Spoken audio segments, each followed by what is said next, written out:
ఉంది. ఇప్పుడు కూడా సిగ్గుశరం లేకుండా ఈ నెల 18న జరిగే తెలంగాణ బంద్ను విజయవంతం చేయాలని బీసీ సంక్షేమ సంఘం రాష్ట్ర అధ్యక్షులు జాజుల శ్రీనివాస్ గౌడ్ అన్నారు.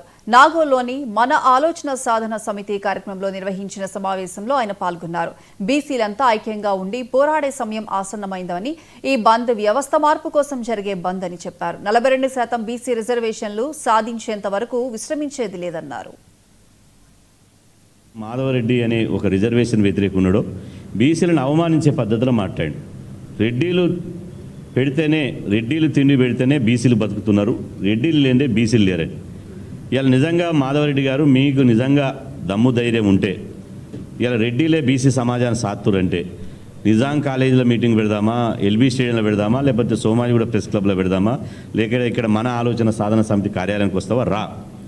ఇలా ఎవరి వల్ల బతుకుతున్నారో ఈ సమాజంలో, ఎవరి కష్టం మీద, ఎవరి రెక్కల కష్టం మీద బతుకుతున్నారో తెలుసుకుందాం. ఇక ఎందుకంటే ఇవాళ మేము బీసీలము చాలా మంచిని ప్రేమించే వాళ్ళం.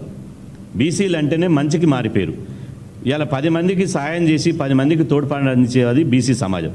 అట్లాంటి బీసీ సమాజాన్ని పట్టుకుని మేము పట్టెడు అన్నం పెడితేనే బతుకుతురు అనే పద్ధతిలో మాట్లాడి అవమానించడం ఎంతవరకు కరెక్టు. కాబట్టి ఈ రిజర్వేషన్ వ్యతిరేకులకు బుద్ధి చెప్పవలసిన అవసరం ఉంది.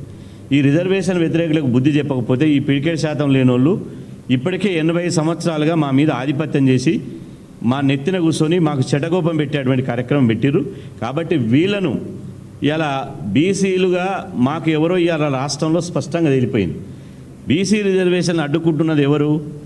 5% ఉన్నటువంటి రెడ్డి సామాజిక వర్గానికి సంబంధించిన వాళ్ళు. కాబట్టి ఈరోజు మేము ఈ బంద్ ద్వారా చెప్తున్నాం, తెలంగాణ రాష్ట్రంలో రెడ్లే బీసీలకు రాజకీయ ప్రధాన శత్రువులుగా మారారు. వ్యక్తిగతమైన శత్రువులు మాకెవరు లేరు. రెడ్డి సామాజిక వర్గానికి సంబంధించిన వాళ్ళలో లౌకికవాదులు ఉన్నారు, ప్రజాస్వామ్యవాదాలు ఉన్నారు, పోరాటం చేసే వాళ్ళు కాదు. ఆధిపత్యంతో మంది పొట్టగొట్టాలి, మందిని ముంచాలి అనే వాళ్ళు ఎవరైతే ఉన్నారో వాళ్ళే ఇలా మాకు ప్రధాన శత్రువులు, రాజకీయ శత్రువులు, వ్యక్తిగత శత్రువులు.